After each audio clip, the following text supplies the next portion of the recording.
Welcome to Simpler Bible, a daily journey to biblical understanding.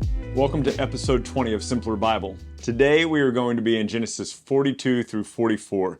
Where we left off yesterday, Joseph has now risen to power in Egypt, and he is in charge of making sure that they have enough food to survive the famine. 7 years of plenty, 7 years of famine.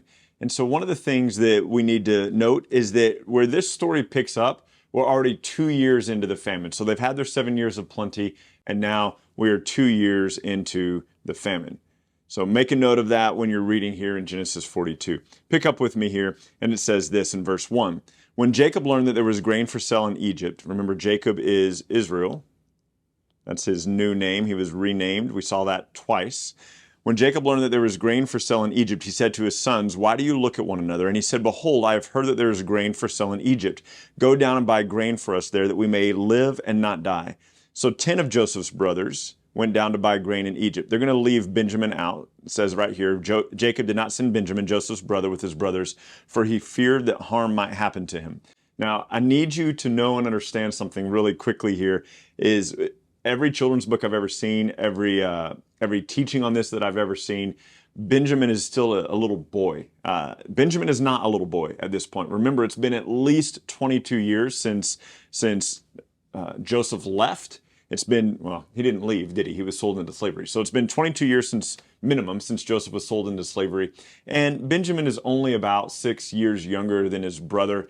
And so at this point, Benjamin's an adult man. We will find here in a couple of months or a couple of pages, we will find that Benjamin is already married and already has sons. So Benjamin is not a little boy like maybe you've pictured him, and maybe it was only me that pictured him that way. But Joseph and Benjamin are full-blood brothers from their mother, Rachel, and that's why Jacob didn't want to send Benjamin, because he didn't want to lose that son as well, because remember, he believes that Joseph is dead. So verse 4, Jacob did not send Benjamin, Joseph's brother, with his brothers, for he feared that harm might happen to him. Thus the sons of Israel came to buy among the others who came, for the famine was in the land of Canaan. Now Joseph was governor over the land, and he was the one who sold all the people of the land, and Joseph's brothers came and bowed down before him with their faces to the ground. Now this is interesting. You remember in the dream that Joseph had, he told his brothers, we talked about this a couple of days ago, he said, "I had a dream that you guys came and bowed down to me." And he talked about 12 sheaves of wheat, and his sheaf of wheat stood up straight, or his sheaf of grain stood up straight, and the 11 brothers bowed down to him. And they said, "Will we really bow down to you?" This is part of the reason they wanted to kill him, because they said, he's this arrogant guy that thinks we're going to bow down to him. And look, here they are bowing down to Joseph.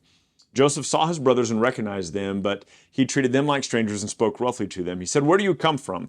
And they said, "From the land of Canaan to buy food." Now, Joseph, verse 8 here, Joseph recognized his brothers, but they did not recognize him. And Joseph remembered the dreams that he had dreamed. And he said to them, "You are spies, and you have come to see the nakedness of the land." It doesn't say this yet. It would be helpful if it already said this, but Joseph isn't actually speaking directly to his brothers. He's not speaking to them in the Hebrew dialect. He is speaking to them through an interpreter. So these statements that he's making to his brother are passing through an interpreter first. Joseph is, at this point, keeping himself hidden from his brothers. They are not understanding who he is at this point. And so he says to them at the end of verse 9, he said to them, "You are spies, and you have come to see the nakedness of the land." They said, "No, my lord, your servants have come to buy food. We're all sons of one man. We are honest men. Your servants have never been spies." He says, "No, it's to see the nakedness of the land that you have come." And they said, "We are your servants. We are 12 brothers, the sons of one man in the land of Canaan. Behold, the youngest is this day with our father, and one is no more." So they're implying Joseph's death. But Joseph said to them, "It is as you said, you are spies, but by this you shall be tested. By the life of Pharaoh, you shall not leave this place unless your youngest brother comes here. Send one of you and let him bring your brother, while the rest of you remain confined, that your words may be tested, whether this is truth or not." And so he put all of them together in custody for 3 days. So here's what's going to happen. He throws all of his brothers in jail for 3 days. This is a little bit of revenge. This is a little bit petty, right? But he throws them all in jail for 3 days. And what he's going to do is he's going to end up letting them out. He's going to leave one brother in jail. He says, "I'm going to leave Simeon in jail. The rest of you go home and bring your youngest brother to me, and then I'll know you're not spies, and then I'll let your brother Simeon go." And so when he tells them this, they're very distraught. And you'll see here in verse 21, it says, they said to one another, "In truth, we are guilty." Remember, they don't think he can understand them. He's speaking to them through an interpreter. Then they said to one another, in truth, we were guilty concerning our brother, and that we saw the distress of his soul when he begged us and we did not listen. That is why this distress is coming upon us. So they are all still feeling very guilty about what they did to Joseph at least 22 years earlier. And they're like, this is why distress is coming upon us now, because we were cruel to Joseph and we didn't listen to him. Verse 22, Reuben said, and I love this. This is kind of like, I told you so. Reuben said, did I not tell you to not sin against the boy? But you didn't listen. So now comes the reckoning for his blood. You might remember that when Joseph was walking up to his brothers back in chapter 37, the brothers are all like, let's kill him. And Reuben's like, no, we can't kill him. And Reuben made sure that his life was spared. So Reuben's like, I told you guys that this is what was going to happen. And then verse 23, as I told you already, they did not know that Joseph understood them, for there was an interpreter between them. Wouldn't it have been really helpful if that sentence was at the beginning of this dialogue? Because when we're reading it, we just assume that Joseph and his brothers are exchanging conversation and that they're sitting here talking in front of him. You're like, how are they saying this right in front of him without him understanding, So he's been speaking to them through an interpreter the whole time. They don't believe that he knows what's going on. So verse 24, he turned away from them and wept. He'll do this a couple of times in today's reading. He's kind of heavy-hearted about, look, his brothers are feeling bad about what they did to him. Maybe he should feel bad about what he's doing to them right now. And he returned and spoke to them, and he took Simeon from them and bound them before his eyes. So he orders, they came for grain. He has their sacks filled up with grain. They return back to the land of Canaan to their father with the sacks of grain, but minus one son now. And when they get to the first place where they're going to stop for the night, they open up all their sacks, and all their money for their food is put back in their sacks. Joseph didn't take any of their payment for their money for the food because he wanted to take care of his family, take care of his brothers. So they go back. We're going to skip on down a little bit and look at chapter 43 here, verse 1. Now the famine was very severe in the land, and when they had eaten the grain that they had brought from Egypt, their father said to them, go back and buy us a little more food. At this point, by the way, Jacob is distraught because he believes Joseph to be dead. He believes Simeon now to be dead as a prisoner in Egypt. And so Judah says to him in verse 3 here, the man solemnly warned us, saying, you will not see my face again unless your brother is with you. Remember, they have to bring back Benjamin. Why? Joseph wants to see his brother. And so Jacob's like, why did you tell him you had another brother? And they're like, man, he asked a lot of questions. We just answered his questions, Dad. And they're like, we could have gone and returned twice by now if you would have just let us go and do this. So he says, fine, take Benjamin. If I'm bereaved of my son, Benjamin, so be it. And so they take Benjamin back. And now let's pick up here. And they're coming back in verse 24. They have now come back into the presence of Joseph. They've already talked to his servant. They said, look, our money was in our sack. We brought double money this time. We thought maybe there was a mistake. The servant said, no, we got your money. You're good. So pick up with me in verse 24. When they brought the man into Joseph's house and he had given them water, they washed their feet. And when he had given their donkeys food, they prepared the present for Joseph's coming at noon, for they heard that they would eat with him. When Joseph came home, they brought into the house to him the present that they had with him and bowed down to the ground to him. There that is, again, now twice they're bowing down to him. He asked about their welfare, asked about their father, and he said, is this your brother? And he is so struck by seeing his brother Benjamin, whom he hasn't seen in about 22 years. You see here in verse 30, Joseph hurried out, for his compassion grew warm for his brother, and he sought a place to weep.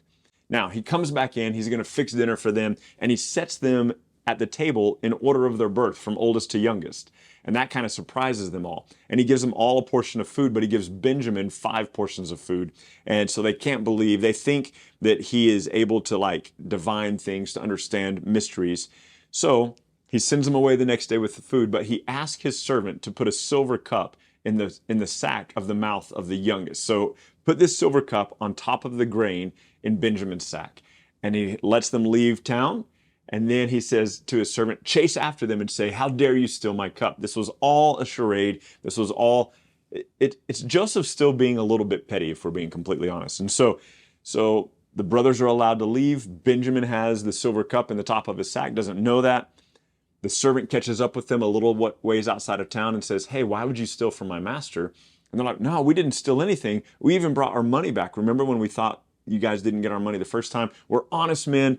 If anybody stole something from the master, he should be the Lord's servant forever. We'll all be his servants. And he's like, no, look, only the one who's guilty will be my servant. So they go through all the sacks, and sure enough, they find the silver cup in Benjamin's sack, and they're distraught. And so, look at verse 13 of chapter 44. They tore their clothes, and every man loaded his donkey, and they returned to the city. When Judah and his brothers came to Joseph's house, he was still there. They fell down before him to the ground, and Joseph said, "What deed is this that you have done? Do you not know that a man like me can practice divination?" And Judah said, "What shall we say, my lord? What shall we speak? Or how can we clear ourselves? God has found out the guilt of your servant. Behold, we are my lord's servant, both we and the one in whose hand the cup has been found." But he said, "Far be it from me that I should do so. Only the man in whose hand the cup was found shall be my servant, but the rest of you can go to your father." Judah went up to him and said, "My lord, please let your servant speak a word in my lord's ears, and let not your anger burn against your servant, for you are like Pharaoh himself." And so he says, "You asked us these questions. You asked us if we had a father. You asked us if we had any other brothers. We told you all of that. And we told you that the boy cannot leave his father, for if he should leave his father, the father would die. You said, look, unless you come back with your youngest brother, I'm not going to give you any more food." And so they said, "We told all this to Dad. We told Dad that we couldn't go back without Benjamin. He would be distraught if we came back without Benjamin. If we go back home and he sees that Benjamin is not with us, our father will die." And so he says in verse 32, "Your servant," this is Judah speaking, "your servant became a pledge of safety for the boy to my father, saying, if I do not bring him back to you, then I will bear the blame before my father all my life. Now therefore, please let your servant remain instead of the boy as a servant to my lord, and let the boy go back with his brothers. For how could I go back to my father if the boy is not with me? I fear to see the evil that would find my father." All right. Joseph has these dreams, right? Tells his brothers that you're going to come and bow down to me. And in fact, they do. You might remember that in the second dream, Joseph said, when you come back, in the second dream, he said, the 11 stars bow down to one star and the sun and the moon. So there's also a father and mother bowing down. That part hasn't happened yet, but it's about to, because Joseph is about to reveal himself to his brothers. We'll see that tomorrow. But today what has happened is kind of a little bit of torture for the brothers, if you will. Like, Joseph is putting them in an awkward spot where they are kind of going, man, we saw the distress of our brother Joseph. We saw how wickedly we treated him. And now all of this is coming down on our own head. But Joseph's dreams are being fulfilled. And what we're going to see in the next chapter is that what Joseph recognizes, and what we call today is that Joseph is protecting or taking care of his family. It doesn't look like it yet, but that's what's happening, because without Joseph being in this spot to be able to provide the food for his family, the nation of Israel is dead. But also remember, and we'll keep coming back to this, you'll see this a lot in the next few days, but remember also back in Genesis 15 that when God was reminding Abraham of his covenant, and Abraham believed God and it was counted to him as righteousness, remember then that God said in about verse 14, he said, you're going to go into this other land and you're going to live there. Your people are going to live there for 400 years, and then I will bring them out and I will make them into a great nation. And so God has set up all of this, has orchestrated all of this, has given Joseph dreams, has given Joseph the ability to interpret dreams, which has now put him in the position that he's in. And now he has been able to supply food for his brothers and for their households twice. And he is now about to reveal himself to his brothers and say, hey guys, it's me, it's Joseph, but we will see that tomorrow. And so not a lot of theology in this today, kind of a lot of narrative that points to the redemptive work of God. There is some secret stuff in here that we'll unpack more tomorrow and in the coming days as we get into the life of Moses. But super cool stuff here, and I will see you tomorrow for day 21. Thank you so much for journeying with us today at Simpler Bible through another section of Scripture where we come to know and understand God a little bit better. Look, if you're brand new to Simpler Bible, we have all sorts of resources available for you. Go to our website, simplerbible.com, and there you can find these videos, you can find our podcast, you can find links to our social media, and you can even find a blog post with additional scriptures if you want to go into a little bit more study than we had time to cover in this podcast and video today.